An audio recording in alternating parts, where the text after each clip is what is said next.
To find his missing brother, Ethan infiltrated the governor's inner circle, only to become a captive plaything for his son, Julian.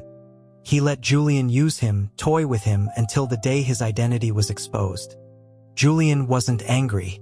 Instead, he traced the distinctive red mole on Ethan's earlobe with a fingertip, a slow smile spreading across his lips.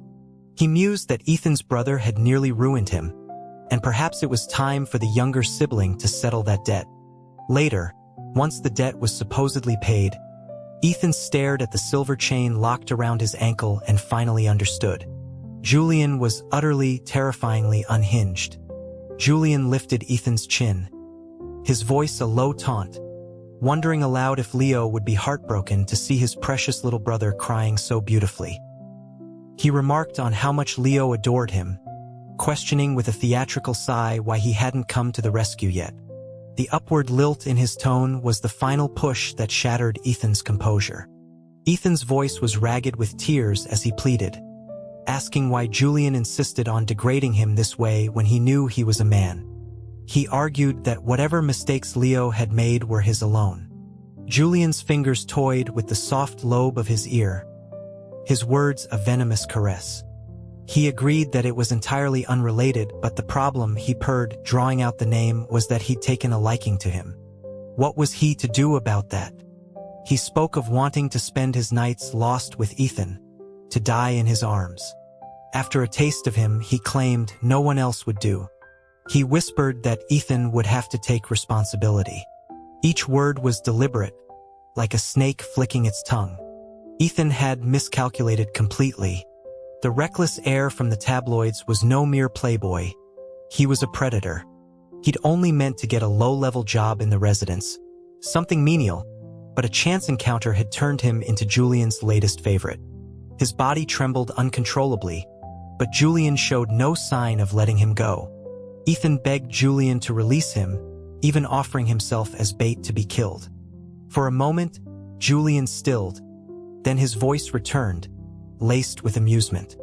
He questioned if Ethan truly disliked it, suggesting that his body told a different story. He was about to elaborate when Ethan cut him off, clamping a hand over his mouth to silence the humiliating words. Julian's eyes, a shade of warm amber, crinkled as he smiled against Ethan's palm. Just as he leaned in to press his advantage, a security officer's voice came from the door, announcing that the Federal Security Bureau had apprehended the fugitive operative, Leo. Ethan's pupils contracted. In a flash, he smashed a nearby whiskey tumbler and pressed a jagged shard against the pulse in Julian's neck. He demanded they let Leo go or he would kill him. "My name is Ethan. A year ago, I came to the residence looking for information about my brother. Everyone said the governor's estate was a gilded cage, a hell of its own making. I didn't believe it. Not until Julian set his eyes on me and I became one of his many diversions." The soft cashmere blanket slid from his skin, revealing a canvas of dark bruises and possessive marks. Julian didn't seem bothered by the glass at his throat. The muscles there even bobbed as he swallowed. His free hand, still under the covers, began to move again, tracing a path up Ethan's waist. He murmured that he hadn't realized Ethan preferred to be on top. Ethan pressed the glass harder, demanding they get to the point. Tiny beads of blood welled on the pale skin. Julian remained languid, as if admiring the view. He said he could release him, but asked what Ethan was willing to trade. Seeing the flush creep up Ethan's neck, he coaxed him, mentioning a certain toy they hadn't had the chance to use last time, and proposed they try it. Ethan refused. Julian's voice dropped, ignoring the shard as he leaned close and whispered a few explicit promises in his ear. In the end, Ethan heard his own defeated whisper agreeing to the deal. In the sterile, damp cold of the Federal Detention Center, Julian had Ethan bundled in an oversized, expensive leather coat, holding him close. They passed through security checkpoints without issue until they reached the deepest cell block. Through the thick plexiglass, Ethan saw the familiar figure. He was in a tattered prison jumpsuit, covered in blood, and shackled to a restraint frame with chains as thick as a man's arm. His head was bowed, his breathing shallow. "Brother." The word was a disbelieving tremor. Hearing his voice, Leo struggled to lift his head. "Ethan," he rasped, his voice raw and filled with alarm. "What are you doing here?" He demanded Julian let him go, telling him to come after him instead. Julian let out a low chuckle, his arm deliberately tightening around Ethan, locking him in his embrace. He lowered his head, his lips brushing against the bright red mole on Ethan's ear in a gesture of blatant intimacy. He greeted Leo as if they were old friends, casually remarking that he looked unwell and that the facility's catering must not be to his liking. Leo thrashed against his chains, the metal rattling violently. He roared at Julian to release his brother, insisting Ethan was innocent and that he alone was responsible for everything. Innocent? Julian arched an eyebrow, his fingers absently twirling a lock of Ethan's hair. He pointed out that Ethan had infiltrated the residence under false pretenses with questionable intent. He mused that by law, such an offense implicated the entire family. Leo's face paled, but Julian's tone shifted, becoming lazy and drawn out. He was a magnanimous person, seeing as how diligently Ethan had served him these past weeks. He was willing to offer Leo an opportunity. Leo stared at him, his chest heaving.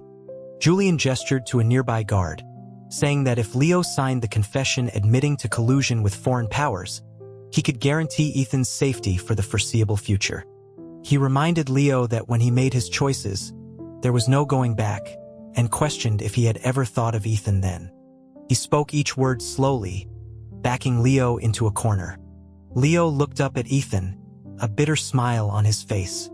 He said he was sorry, that he had failed him. Then he lunged for the corner of the cell, grabbing a small container and swallowing its contents in one gulp. He turned back, a triumphant look in his eyes. He told Julian he would rather die than submit to him, and that the 10,000 soldiers of the 10th Division who died in Khorasan would never forgive him. Then, blood poured from his mouth, and he collapsed, his eyes wide open. "Brother." Ethan shoved Julian away and fell to his knees beside the body. His heart seized, and the world went dark. In that moment of blackness, he was back in the past. His brother, Leo, was the revered commander of the FSB's elite tactical unit. He taught Ethan to ride, to shoot. The year he was made commander, he led a deployment to the Khorasan province. That year, a traitor in their ranks leaked their strategic positions and burned their supply lines.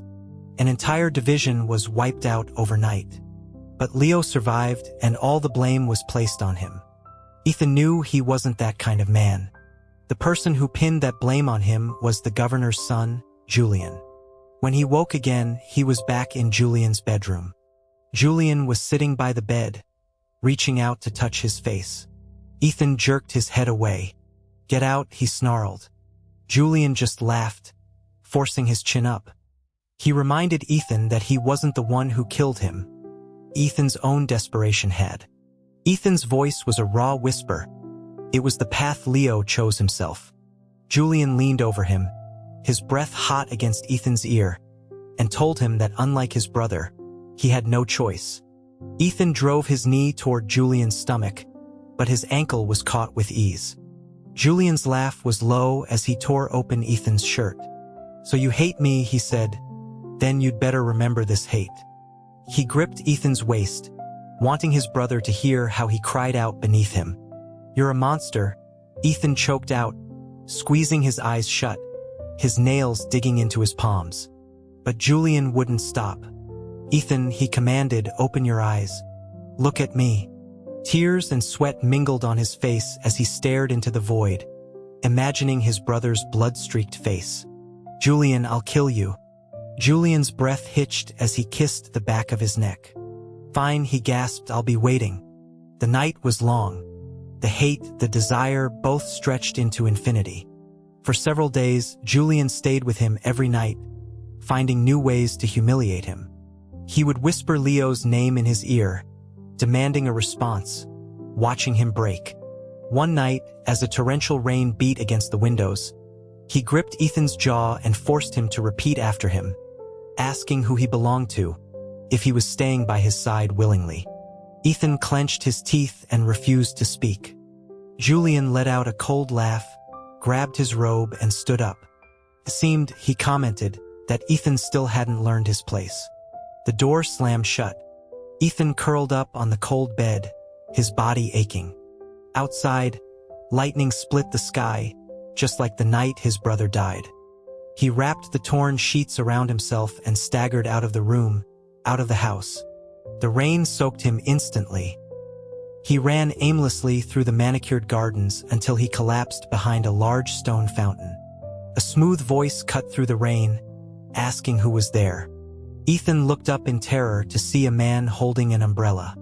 The dark, tailored lines of a bespoke suit shifted in the storm. It was the Senator Caleb, Julian's uncle. He knelt, tilting the umbrella to cover Ethan. His gaze fell to the raw marks on Ethan's neck, and his pupils tightened for a fraction of a second. He removed his heavy overcoat and draped it over Ethan's shoulders. "Can you walk?" he asked. Ethan just stared at him. It was common knowledge that he and Julian were political rivals. Right now, he was the only lifeline Ethan could see. "Senator," he began, and the tears he'd been holding back finally broke free, mixing with the rain. Caleb sighed softly and used a handkerchief to dry his face, telling him not to cry. In the warm study of the senator's townhouse, Caleb himself wrung out a hot towel to wipe Ethan's face. His movements were gentle, a universe away from Julian's rough handling. He said he'd heard rumors about the situation with the governor's son, but lamented the lack of proof. Ethan clenched his fists, his nails digging into his palms. Caleb suddenly took his wrist, gently prying his fingers open. "Don't hurt yourself," he said softly. The warmth of his hand enveloped Ethan's cold skin, and the last of his defenses crumbled. "My brother wasn't a traitor," he sobbed. "He wasn't that kind of person." "I know." Caleb's voice was firm, resonant. "Leo was a patriot." His words shattered Ethan. "Do you want revenge?" Ethan's head snapped up. In the warm lamplight, Caleb's eyes were deep and serious. He stated that Julian's cruelty was a danger to the nation, but that they needed a long-term plan. His fingers gently brushed the mole on Ethan's ear. "Will you help me?" Outside, the rain began to subside. Ethan looked at this gentle, dangerous man and slowly nodded. "Good," Caleb smiled. 3 days from now is the charity hunting retreat. Do as I say." As he turned to leave, he glanced back. "Remember, from this moment on, your life is your own." The instant the door closed, Ethan touched his ear. The ghost of another man's touch still lingered there. 3 days later, at the sprawling hunting lodge in the mountains, Ethan was forced to ride with Julian, sharing his horse. His arm was a steel band around Ethan's waist, painfully tight. He whispered against Ethan's ear, his breath hot. "Look closely, Ethan. This whole damn country will be mine one day. And so will you." Ethan lowered his gaze, his fingers trembling inside his sleeves. The senator's words echoed in his mind. The southeast corner of the grounds, an abandoned animal enclosure. 3:15 p.m. Find a way to get there. Julian suddenly grabbed his chin, forcing him to look up, asking what stray thought was distracting him this time. Ethan forced a smile, his voice soft. He told Julian he was just thinking how vast the estate was. Julian grunted, then bit his lip, just hard enough to sting. That had better be the truth. A horn blew, signaling the start of the hunt. Julian spurred his horse forward, drawing his bow and felling a large buck with one shot. He laughed, full-throated and triumphant, pulling Ethan even tighter against him. "Impressive, isn't it?"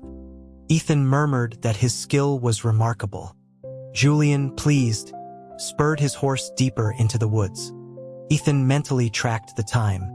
As the sun climbed higher, his anxiety grew. The opportunity came when Julian spotted a large black bear. The animal, already wounded by other hunters, was enraged, crashing through the dense undergrowth. Julian, thrilled by the challenge, gave chase, leaving his security detail far behind. In the chaos, Ethan pretended to be snagged by a branch, crying out as he tumbled from the horse. "Ethan!" Julian reined in his horse, his brow furrowed. The bear's roar was close. He glanced from his prey to Ethan, his eyes filled with conflict. Julian should go after it, Ethan called out, clutching his ankle. He would wait right there. Julian gave him a long, hard look. "Don't wander off," he commanded. "I'll be right back." The moment the sound of hoofbeats faded, Ethan scrambled to his feet and ran, pushing through the pain, toward the southeast. The enclosure was more dilapidated than he'd imagined, with collapsed fences and rusted chains scattered on the ground. He leaned against a rotting post, his heart pounding. "You're punctual." Caleb stepped out from the shadows, dressed in hunting gear, his expression calm. "Senator," Ethan gasped, "what do I do?" Caleb handed him a small, cold glass vial. "Find a chance to get Julian to ingest this. You don't need much. Just a drop." Ethan clutched the vial, his palm sweating. "Is it poison?" Caleb smiled faintly. "No, just a little something to make him weak. The woods can be treacherous. An accidental fall from a horse, a few months of recovery for the governor's heir. It's perfectly plausible. I understand." Caleb wanted Julian sidelined, powerless, so he could take over his affairs. "Why me?" Caleb's gaze flickered to Ethan's neck, where the marks from the previous night were still visible. "Because you're the only one who can get close to him. And because you hate him." Yes, he hated him. He hated him for driving his brother to his death, for degrading him, for dragging him into this living hell. In the distance, Julian's anxious shouts grew closer. "Ethan, where are you?" Caleb melted back into the shadows. "Remember, this is your best chance." Ethan tightened his grip on the vial and turned to face the sound of Julian's voice. Julian galloped into the clearing, his face a thunderous mask when he saw Ethan.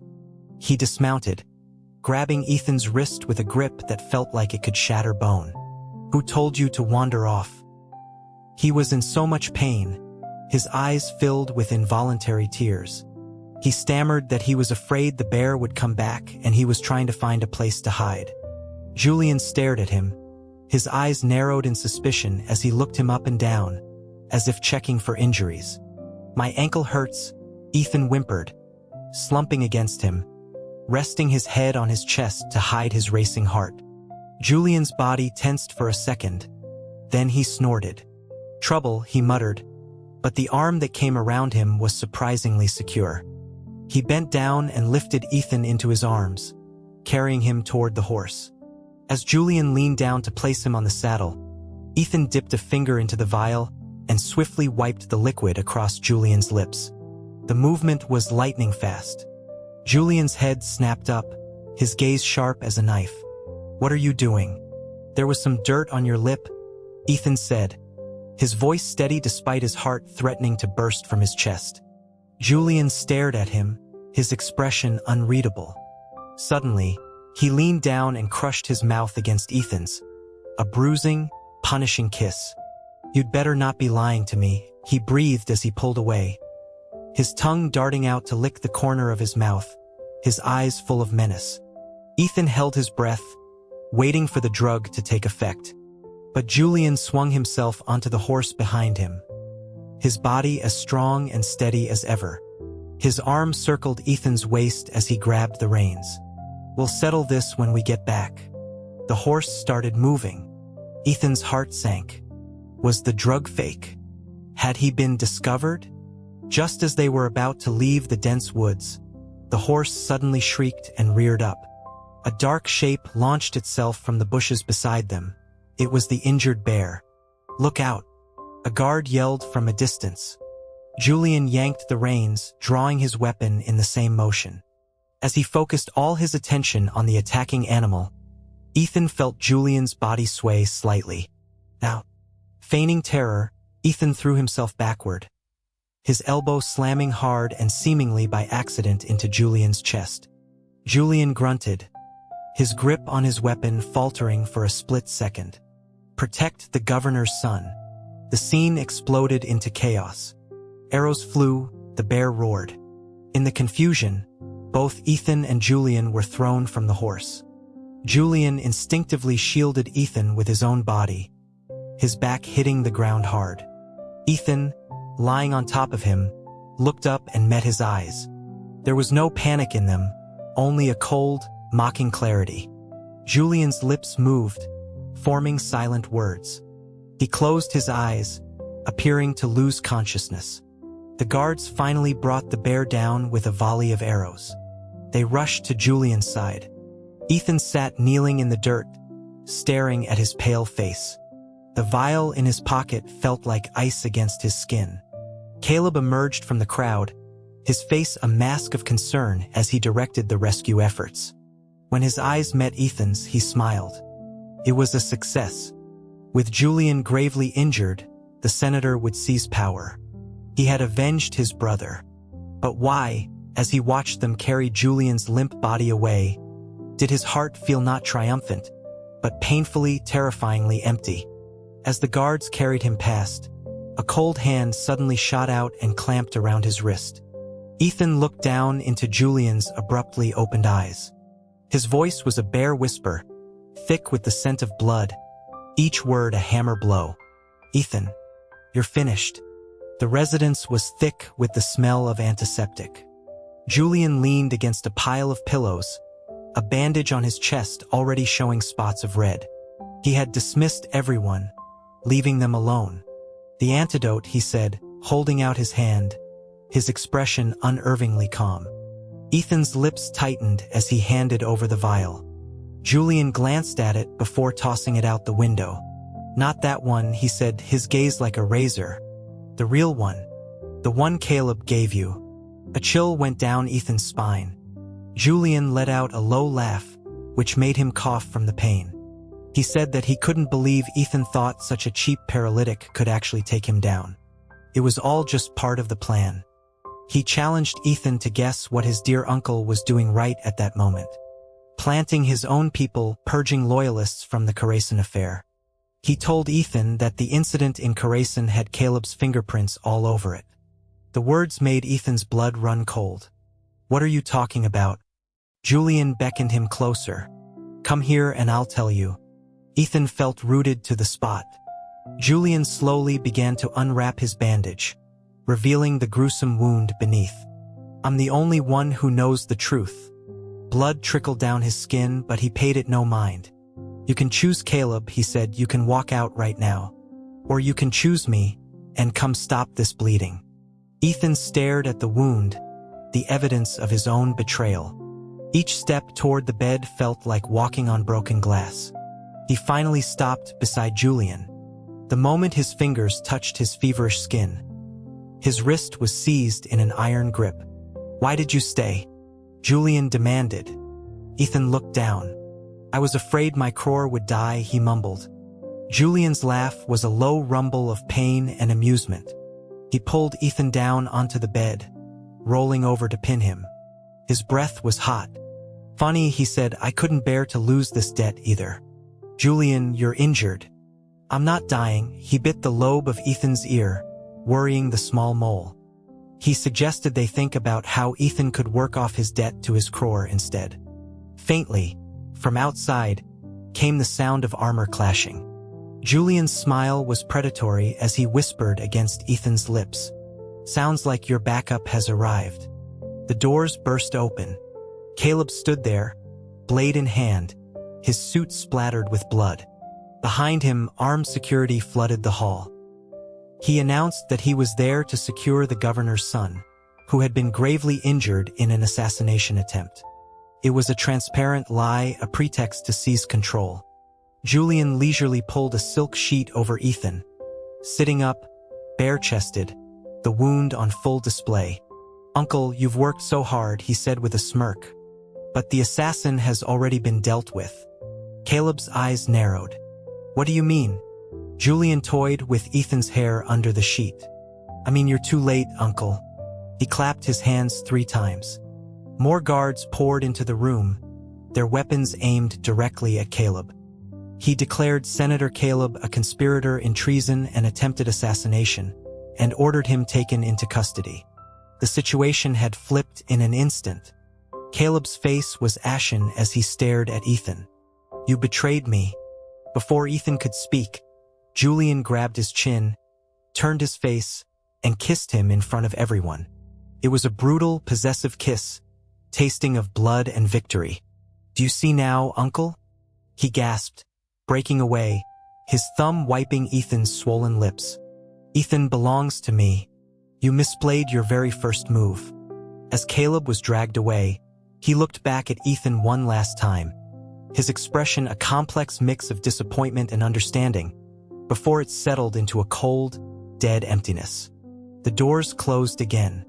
Julian tore open Ethan's robe, his mouth closing over the exposed skin. "Why?"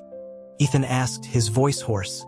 "You knew all along." He bit down on his collarbone. "Ethan, didn't your brother ever teach you? There are no lucky breaks with me. No one slips anything past him." He had seen everything from the very beginning, including the staged accident at the hunting lodge. "Julian, you bastard." He pressed down, capturing Ethan's earlobe between his teeth. "Is this the first time you've realized?" He ripped away the last barrier between them. "Now it's time to collect the interest." Ethan's nails scraped over the scabbing wound on his back. He hissed in pain. "Does it hurt?" Ethan panted. "Not a fraction as much as your betrayal," he growled, biting at his throat. The vial wasn't. If I hadn't switched the contents of that vial beforehand, I'd be a corpse right now." He propped himself up, his dark eyes intense. "Ethan, when you handed me that poison, did you hesitate for even a second?"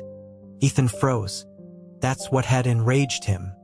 He insisted he didn't know it was poison, that Caleb had told him it was just a paralytic. "Then you deserve worse," he snarled, forcing a cry from Ethan's lips. "For trusting the enemy. For being a fool. Do you hate me?" he asked, his movements slowing to a deliberate, torturous pace. Ethan bit his lip, refusing to answer. "Then remember this hate." He stroked the red mole on Ethan's ear. "I'm the only one who gets to make you feel this way. Stay alive and hate me, Ethan." He pressed his forehead against his, breathing hard. "Until the day I die." Outside, the sounds of fighting faded. A new day was breaking. A new game had begun. And Ethan, the pawn, was trapped so deep he could never escape. Julian lay beside him, sated, his fingers still tracing the mole on his ear. "Ethan," he said lazily, "what you owe me. You can never repay it." Inside the room, the flickering candlelight illuminated Julian's victorious expression. "You knew from the start that I was Leo's brother. It wasn't a question." Julian chuckled, his fingers tracing the bite marks on Ethan's collarbone. He pointed out the uncanny resemblance between the two brothers, asking if Ethan really thought he could have hidden it. Then why did he keep him around? Just to humiliate the senator today? Humiliate him? Julian scoffed, rolling over to trap him in his shadow. "He's not worthy. He kept you." He leaned in, his breath on Ethan's neck, "because watching you struggle and fall is so much more entertaining than just killing him." His actions turned rough again, punitive. Ethan turned his head away from his kiss, but Julian grabbed his chin and forced him back. "Look at me." Ethan glared at him, his eyes shimmering with unshed tears and undiminished hatred. "Yes," he said, pleased. "That's the look." He licked the moisture from the corner of Ethan's eye. "This is how I like you." Ethan's nails dug into his arms. Julian's pace slowed slightly, but his tone grew colder. "What did Caleb promise you to make you so willing to sell yourself out for him?" he asked suddenly.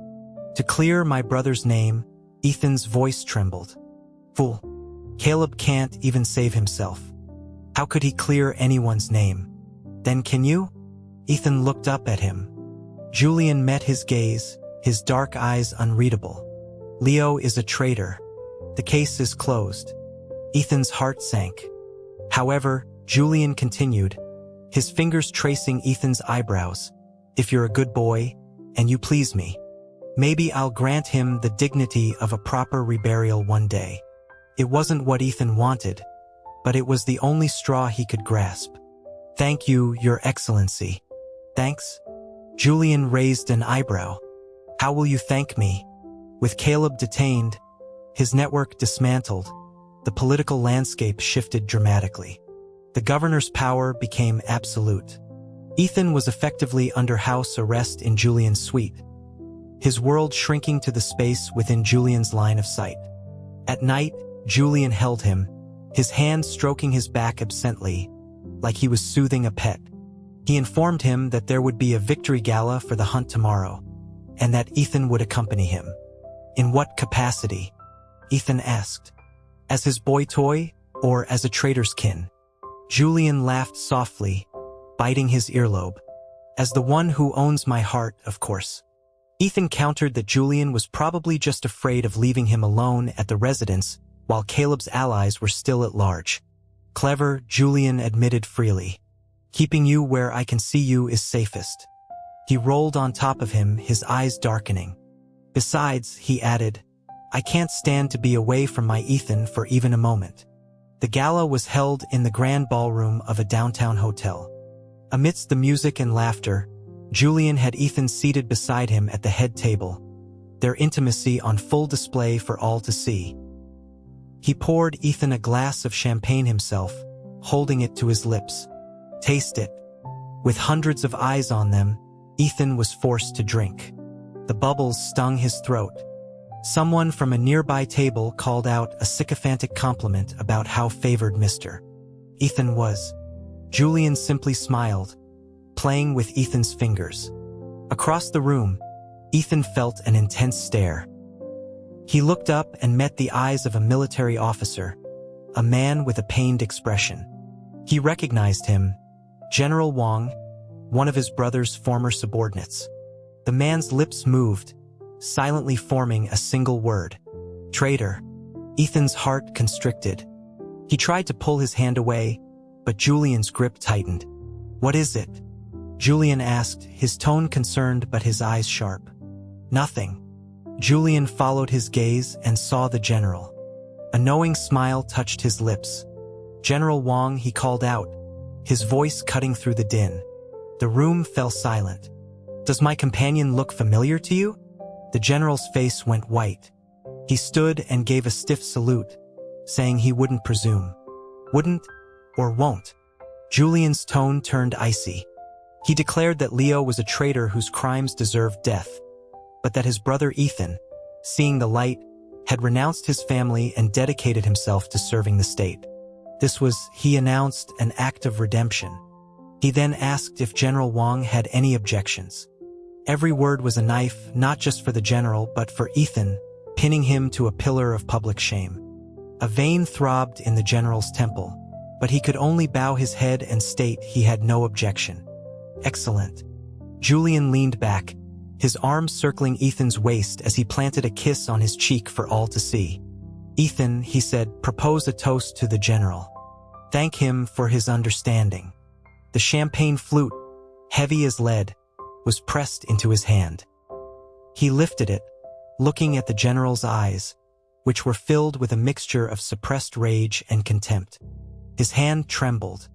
Julian whispered in his ear, "Don't disappoint me." Ethan closed his eyes for a moment, then raised the glass. To the general. He swallowed the drink, and with it, his humiliation. The music swelled again, but for Ethan, it was as if he'd been plunged into a frozen lake. Julian had won. He had used the most public, most degrading method to sever all of Ethan's past connections. From now on, the world would know him only as Julian's pet, the man who betrayed his own brother for power. Later in the evening, Julian, flushed from numerous toasts, leaned heavily against him, his fingers fiddling with the tassels on Ethan's belt. "You hate me, don't you?" he asked, his breath warm with alcohol. The question was the same as the one he'd asked in the dark of their bed. Ethan looked out at the sea of faces, at the pity and disgust directed at him. "Isn't this what you wanted?" He replied, a hollow pull at the corner of his mouth. Julian chuckled, lifting his head to kiss his jaw. Yes, I want you to have no one, to have nothing. Except for me. He carried him back to their suite, pressing him against the door in a desperate rush. Ethan, say my name, he commanded, his breathing ragged. Ethan bit his lip. He lost his patience. Say it. Julian. Again. Julian. Julian. Ethan finally broke, shouting his name through sobs. Tell me you want me. He was like a wild animal demanding those words. Finally, broken and breathless, Ethan whispered the phrase. Ethan wants Julian. He was satisfied then, licking the tears from the corners of Ethan's eyes. He pressed their foreheads together, their breath mingling. Remember, you're mine, body and soul. He carried him to the bed. The combination of exhaustion and alcohol made him fall asleep quickly, but his arm remained locked around Ethan. Moonlight streamed through the window, softening the sharp lines of his face, making him look almost gentle. Ethan watched him, thinking of his brother, of General Wang's eyes. Hatred grew like a weed inside him.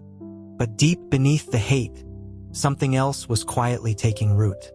He closed his eyes, letting the strange, new feeling fester in the darkness. The night was not over. The game was not finished. And he, the pawn, was in too deep to ever get out. The next morning, Ethan woke up sore and aching. Julian was already dressed, standing by the bed and looking down at him. He tossed a set of riding clothes onto the bed. It was the uniform of his personal security detail. The final day of the retreat. He told Ethan he was coming with him. You're not afraid I'll run? Julian leaned a knee onto the bed, gripping his chin. You can try. We'll see what's faster, your horse or my bullet. The autumn air on the hunting grounds was crisp and sharp. Julian, dressed in black, personally adjusted Ethan's stirrups and tightened the tactical belt at his waist. Stay close to me. What happens if you get lost? He smiled, a glint in his eye, his fingertips tracing Ethan's throat.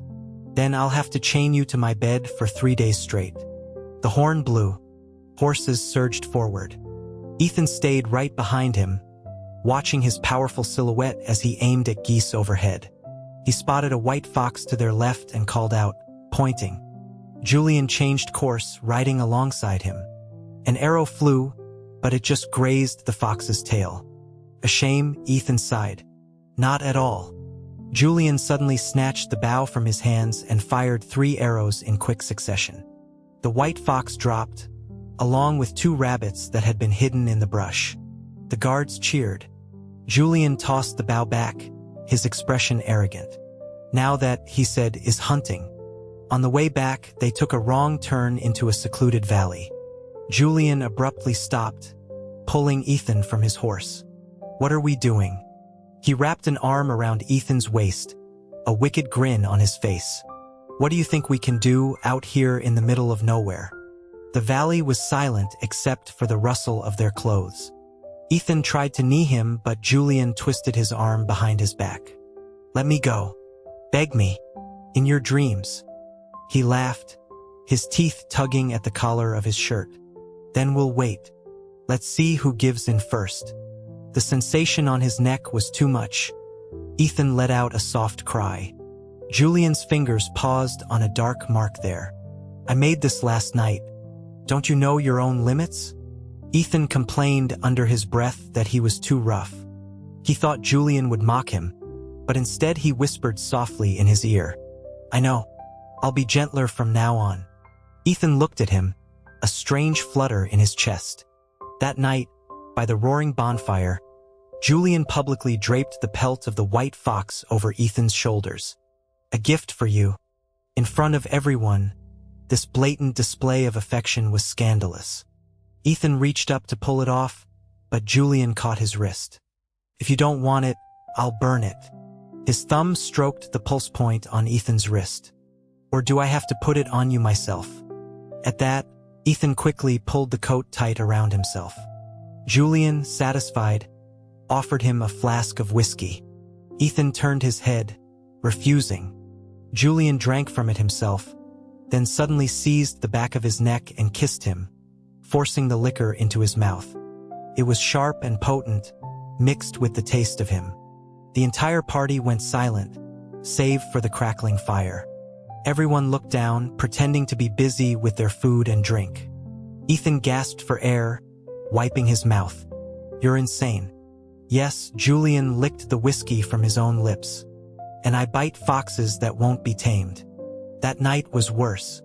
He used the soft fox fur to trace patterns on Ethan's trembling back. "They say fox spirits are the best at seduction," he whispered, biting the back of his neck. "Make a sound for me." Ethan's hands clawed at the sheets. He forced his chin up, demanding a response. "Julian," he cursed through gritted teeth, "I hope you die a horrible death." "I'll be sure to take you with me," he replied, lacing their fingers together and pinning his hands above his head. "The road to hell is cold. I'll need someone to warm my bed." On the road back to the capital, Julian was looking at a report on his tablet when he suddenly laughed without humor. "General Wang has requested a transfer to a remote border post." "You're doing?" "I can't even leave my suite," Ethan retorted. "Good." He reached down and locked a thin silver chain around Ethan's ankle. "If you ever contact your old network again, I'll nail the other end to the bedpost." The chain was just long enough for him to move around inside the armored car. Ethan rattled it in protest. Julian didn't even look up. "Keep making noise and I'll have you thrown out to the wolves." He went silent. The general's transfer wasn't his doing. Which meant, besides Julian, only Caleb had the influence to arrange it. The incident in Khorasan. Was Caleb really involved?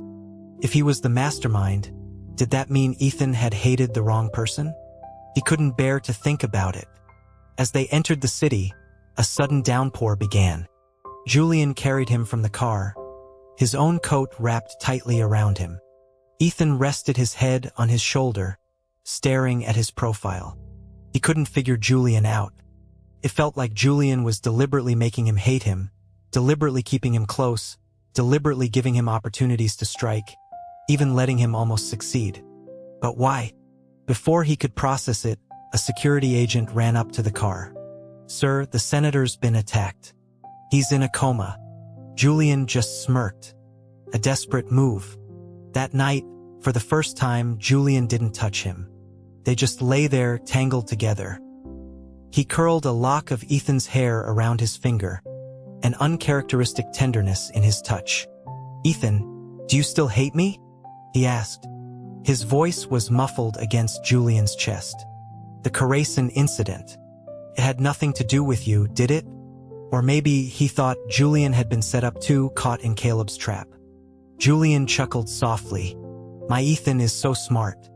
Much smarter than your brother." The mention of his brother made his heart sink. Julian sensed the shift and held him tighter, his next words sounding like a farewell. "Ethan, I'd rather you hated me." He was woken by the rocking of a vehicle. Julian was gone. Only his lead security agent, Sam, was there. A sense of dread washed over him. "Where's Julian? Take me to him." Sam stammered that the governor's son had urgent business and had instructed him to take Ethan out of the city for a few days to relax. Ethan's face went pale. He remembered what he'd overheard. The senator in a coma. A desperate move. He remembered the news report from last night. The governor himself had survived an assassination attempt. The assassins were traced back to a rogue element from the Khorasan veterans. The only people who could mobilize those men were Caleb and Julian. So Julian had never framed his brother. It was all Caleb's plot. His face was as white as a sheet. "What have I done? I made a deal with the devil and nearly got Julian killed." He grabbed Sam frantically. "Take me to him. We have to go back." The next second, a sharp pain exploded at the base of his neck. As he lost consciousness, he heard Sam muttering an apology, saying his boss would have his head if he didn't get him to the designated safe house. When he opened his eyes again, he was staring at a face he thought he'd never see again. He pinched himself hard, letting out a pained grunt. Leo laughed. Ethan, you're not dreaming. I'm alive. Tears streamed down Ethan's face instantly. Leo. You're not dead. They clung to each other. He remembered the prison. That bowl of poison. Leo sighed. It was an act, something Julian and I staged. Ethan froze. He really had hated the wrong man. He had inflicted all that pain on him. Leo explained everything. After the Khorasan disaster, they had suspected Caleb but had no hard evidence. They had to play along, to stage a drama for Caleb's benefit. He never expected Ethan to show up at the residence. To ensure his safety, Julian had no choice but to keep him close, which, ironically, made Ethan hate him. Ethan clutched his brother's sleeve. Leo, we have to save him. Caleb is going to kill him. Leo shook his head gravely. The evidence that clears Julian won't reach the president for 3 days. I don't know if he can survive the interrogation. The interrogation. His mother had died in a boating accident. Julian was terrified of water. His blood ran cold. He grabbed his brother's hand. I'll deliver it. I can get there in 2 days. He'd done it before, a top-secret military communique that was supposed to take 3 days. He'd analyzed the terrain and made it in 2. He could do it again. But the weather was against him. A blizzard descended as he rode for the capital. His mind was filled with Julian's face. If he really died, he would hate himself forever. He gritted his teeth and pushed through the wind and snow. When he finally saw him, he almost didn't recognize him. The proud, vibrant man he knew was lying on the floor of a cell, barely breathing, soaked and shivering. The documents were rushed to the president. A directive would come within the hour. They huddled together in the cell. Ethan stroked his gaunt face, sobbing uncontrollably. He still had the strength to tease him. Did you miss me, Ethan? Couldn't bear to be without me for a single day. Ethan pressed a hand to his lips, telling him to save his strength. But he insisted on speaking. Ethan, down there in the water, I saw so many people. I saw my mother, my father, and I saw you. You know, he said, I've seen you smile, but you've never smiled at me. I kept thinking, if I hadn't gone along with Leo's plan, there wouldn't have been any hate between us. We could have loved. His voice was trembling so badly he couldn't control it. He just blurted it out. Julian, I don't hate you. I love you. I want you. You can't die. He saw a faint, triumphant smile on Julian's lips and realized he'd been played again. Julian raised a hand and wiped a tear from his eye. Hearing you say that, he whispered, makes even dying worth it. Just as he finished speaking, the cell door swung open. A presidential aide stood there, reading from a formal document. By order of the President of the United States, Julian is cleared of all charges of treason. The Khorasan incident has been attributed solely to Senator Caleb, who is to be executed for his crimes. A bell tolled in the distance. It was over. The wind whipped snow into the cell, dusting their hair with white. They held each other tightly. For the first time, Ethan felt the desire to spend his life with someone. Julian, he whispered, from now on, for better or for worse. Julian smiled and finished the vow. To have and to hold. In the master suite of the residence, Julian tossed Ethan onto the vast bed, pulling at the knot of his tie as he leaned over him. He lifted his chin. Ethan, you're the one who started this. The candles flickered. The room was warm and close. He pulled the pins from his hair, and the dark locks fell across Ethan's face. A hazy, wanton look entered Ethan's eyes. I did not. He had no idea how utterly desirable he looked in that moment, making Julian unable to wait another second. Clothes scattered. He suckled at the red mole on Ethan's ear.